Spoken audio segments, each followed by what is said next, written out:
ये देखो कुछ ऐसा हाल है फ़िलहाल हमारी विंडो का। ये हमारी विंडो की ग्रिल है जो निकाल के नीचे रखी हुई है। अभी ये जो सज्जा है इसका काम होगा, फिर उसके बाद ये जो ग्रिल है उसको फिर से लगाएंगे और इस काम को लगभग 2 से 3 महीने और लगने वाले हैं।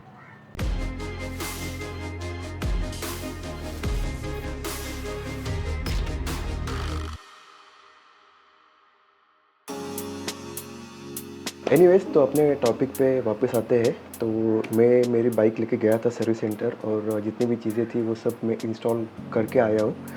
मैं एक्चुअली मंडे को गया था और आज है फ्राइडे 6 फेब। मंडे को सुबह 10 बजे गया और शाम को 5 बजे मैं रिटर्न आया घर पे। तो इतना टाइम लगा दिया उन्होंने इंस्टॉलेशन पे। तो कैसे सब इंस्टॉल किया है और क्या एक्सपीरियंस रहा है उसके बारे में हम नीचे जाके बात करते हैं।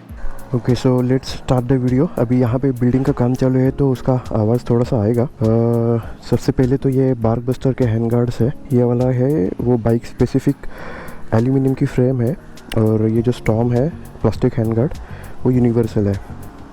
अभी इसके साथ में क्या प्रॉब्लम हुआ कि ये जो प्लास्टिक पार्ट दिख रहा है वो एक साइड का तो आ गया लेकिन दूसरे साइड का तो बॉक्स में आया ही नहीं। तो ये सर्विस सेंटर वालों ने थोड़ा सा जुगाड़ करके लगा तो दिया है। मैंने जहाँ से लिया है ये हैंड गार्ड बाइकस्टर ग्लोबल, उनसे कांटेक्ट किया है तो उन्होंने कहा कि आगे फॉरवर्ड किया है हमने, अभी देखते हैं उसके बारे में क्या होता है। और दूसरी चीज़ थी ये लाइट। ये मेरी जो प्रीवियस बाइक है डोमिनार उस पर मैंने ये लाइट लगाई थी। ये है मैड डॉग की डेल्टा लाइट।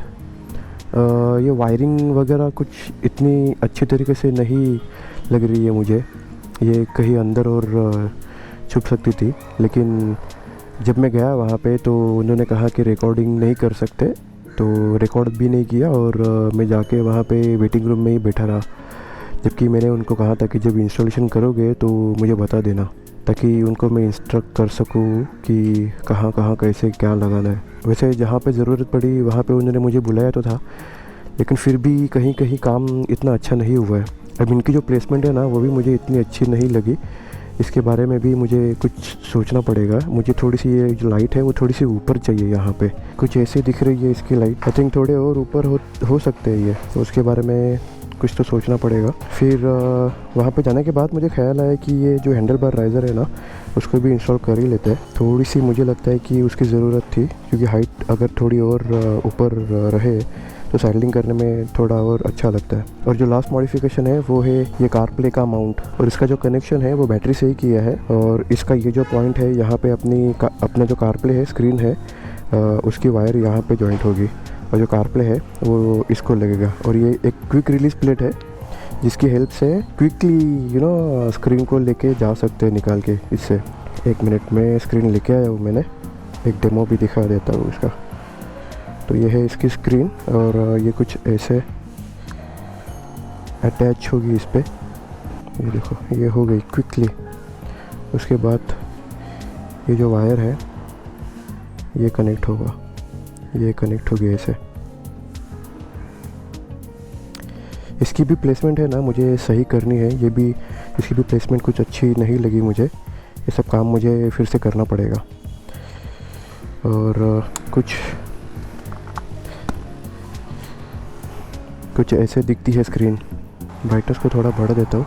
ओके, तो कॉकपिट जो है वो कुछ ऐसा दिखता है सब इंस्टॉल करने के बाद।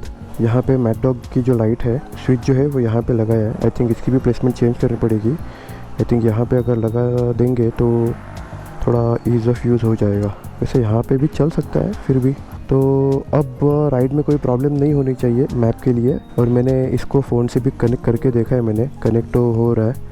बाइक के लिए मैप माई इंडिया एक ऐप है उसको यूज़ किया है मैंने, तो चला तो है। वैसे ओवरऑल तो इंस्टॉलेशन जो है वो अच्छा ही है, बस कहीं कहीं जगह पे मुझे लगा कि थोड़ा और बेहतर हो सकता था। जैसे कि ये वाला जो माउंट है वो और बेहतर तरीके से लगा सकता था।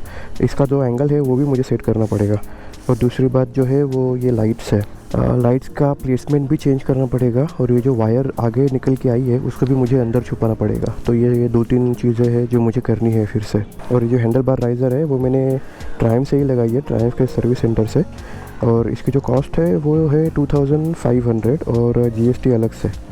अब इसके बारे में क्या हुआ ना वो मैं घर पे बता देता हूँ। मतलब ओवरऑल जो भी मेरा एक्सपीरियंस रहा सर्विस सेंटर पे, उसके बारे में घर पे जाके बात करते हैं। ओके, तो बाइक को अभी बंद करता हूँ, इसको भी मैं निकाल लेता हूँ वायर को। देखो ये वाला जो क्विक रिलीज सिस्टम है उसकी हेल्प से क्विकली स्क्रीन को लगा या निकाल सकते हैं, ज़्यादा टाइम नहीं लगता इसको, और ये थोड़ा सेफ़ भी रहेगा। सेफ़ इन द सेंस इसको लेके घर ही जा सकते हैं। लड़ाई है गया ये जो वायर बाहर आई है इसका भी कुछ तो करना पड़ेगा, इसकी प्लेसमेंट थोड़ी सी और बेटर करनी पड़ेगी। काम है थोड़ा, इसको इंस्टॉलेशन के बाद भी थोड़ा सा काम है, करना पड़ेगा। एक तो ये एंगल चेंज करना है, दूसरी लाइट की प्लेसमेंट चेंज करनी है, और ये जो प्लास्टिक पार्ट है ये वाला, इसका भी अपडेट लेना है। काम तो करते हैं लोग इंडिया में, लेकिन प्रोफेशनलिज्म में थोड़ा मार खाते हैं। ऑलराइट, तो घर में मैं आ गया हूँ और जिस एक्सपीरियंस के बारे में बात कर रहा था उसको थोड़ा सा डिटेल में बात करते हैं उसके बारे में। तो बात ऐसी हुई कि मुझे मेरे बाइक पे 3 एक्सेसरीज इंस्टॉल करनी थी। एक तो था मैंटो की लाइट, दूसरा था कार प्ले और तीसरा था बार्कबस्टर के हैंड गार्ड।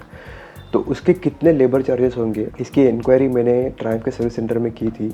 तो वहाँ पे एक लेडी है, तो उन्होंने मुझे कहा कि 2000 से 2500 के बीच में आपके लेबर चार्जेस होंगे। तो मैंने फिर कहा ठीक है, मैं मंडे को आता हूँ और ये सब चीज़ें इंस्टॉल कर लेता हूँ। तो उन्होंने कहा ठीक है आ जाओ। फिर मैं गया मंडे को, सुबह 10 बजे गया मैं, और शाम को 5 बजे तक मैं वहीं पे था। शाम को 5 बजे मेरी मतलब जो इंस्टॉलेशन का काम था वो ख़त्म हो गया। लेकिन जैसे ही इंस्टॉलेशन का काम ख़त्म होने के लिए आ रहा था, वैसे ही वो जो लेडी है उन्होंने मुझे कहा कि आपके जो लेबर चार्जेस है वो थोड़े से बढ़ेंगे। मैंने बोला क्यों ऐसा, क्योंकि आपने तो पहले बोला था कि 2 से 2500 के बीच में लेबर चार्जेस होंगे। तो उन्होंने कहा नहीं, जो लाइट का इंस्टॉलेशन है उसके ही 2000 रुपये होते हैं, और जो कार प्ले के इंस्टॉलेशन है उसके 2000 रुपये होते हैं। और मुझे तो पता नहीं था। जब मैंने मैकेनिक को पूछा तो उन्होंने कहा कि इतने चार्जेस होते हैं। मतलब पहले आपको बता देना चाहिए था ये सब चीज़ें। पहले तो आप बोलते कि 2500 होगा और अभी आप 4000 रुपये बता रहे हो, तो ऐसे थोड़ी चलेगा। तो उन्होंने कहा कि नहीं मुझे पता नहीं था। अभी आपको पता नहीं था, इसमें मेरी क्या गलती है?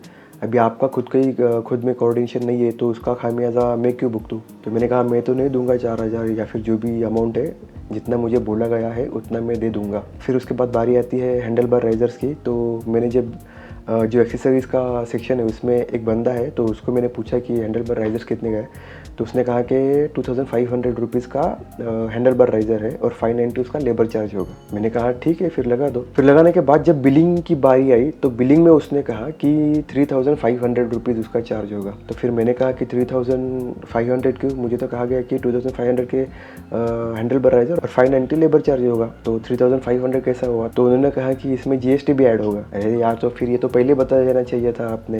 अभी बाद में आप बता रहे हो कि इसमें GST अलग से ऐड होगा। तो ये तो उसकी कॉस्टिंग 3500 रुपये तक गई, जबकि बाहर मार्केट में 1200 से 1500 रुपये के अंदर आ जाता है हैंडल बार राइजर। तो यहाँ पे आके मैं 3500 रुपये क्यों वेस्ट करूँ? फिर ऐसी थोड़ी बहसबाजी हुई। फिर उन्होंने भी कहा चलो ठीक है। जो उनके मैनेजर है वहाँ के, वो भी आए थे। तो उन्होंने फिर उनसे कहा कि अगली बार से ऐसे नहीं होना चाहिए। थोड़ी सी उनमें भी कोऑर्डिनेशन में उनकी भी गड़बड़ी हुई थी। अब मैं ये नहीं कह रहा कि वो ख़राब लोग हैं, बस थोड़ी सी कोऑर्डिनेशन में गड़बड़ी हुई थी उनसे। जो मैकेनिक है वो भी अच्छे थे, मेहनत तो की उन्होंने, लेकिन थोड़ा सा काम और परफेक्ट हो सकता था, लेकिन नहीं हुआ। चलो वो भी ठीक है, उसको भी इग्नोर कर सकते हैं। लेकिन ये जो कैलकुलेशन का पार्ट है उसमें तो प्रोफेशनलिज्म होना चाहिए था, उसमें थोड़ी ट्रांसपेरेंसी होनी चाहिए थी। चलो कोई बात नहीं, ये सब चीज़ें होती रहती है, इनको लेके ज़्यादा सोचते बैठने की ज़रूरत नहीं है। इसको भूल जाते हैं और आगे बढ़ते हैं।